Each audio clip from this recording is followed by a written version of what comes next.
ପବିତ୍ର ମହାନବମୀ ଉପଲକ୍ଷେ ହାର୍ଦ୍ଦିକ ଅଭିନନ୍ଦନ ଓ ଶୁଭେଚ୍ଛା ଶୁଭକାମନା। ମା ଜଗତଜନନୀ ମା ଦୁର୍ଗା ଆପଣମାନଙ୍କ ଉପରେ ଆଶୀର୍ବାଦ ରଖିଥାନ୍ତୁ। ସମସ୍ତେ ମହାନବମୀରେ ମାଙ୍କୁ ଯାଇ ଦର୍ଶନ କରନ୍ତୁ।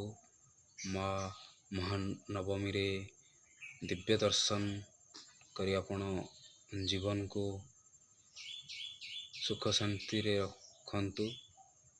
ସବୁବେଳେ ମାଙ୍କ ଆଶୀର୍ବାଦ ଆପଣମାନଙ୍କ ଉପରେ ଥାଉ। ସମସ୍ତେ ସୁଖ ଶାନ୍ତିରେ ରୁହନ୍ତୁ। ମା ଜଗତଜନନୀ ମା ଦୁର୍ଗାଙ୍କର ସବୁବେଳେ ସଂସାର ପ୍ରତି ଆଶୀର୍ବାଦ ଥାଉ। ସମସ୍ତଙ୍କୁ ଘଣ୍ଟ ଘୋଡ଼େଇ ରଖନ୍ତୁ। କିନ୍ତୁ ଆପଣମାନେ ମାଙ୍କ ସେବା କରନ୍ତୁ। ସମସ୍ତେ ଏ ପାପ ଏ ଅହଙ୍କାରରୁ ଦୂରେଇ ରୁହନ୍ତୁ। ଜୟ ମା ଦୁର୍ଗା।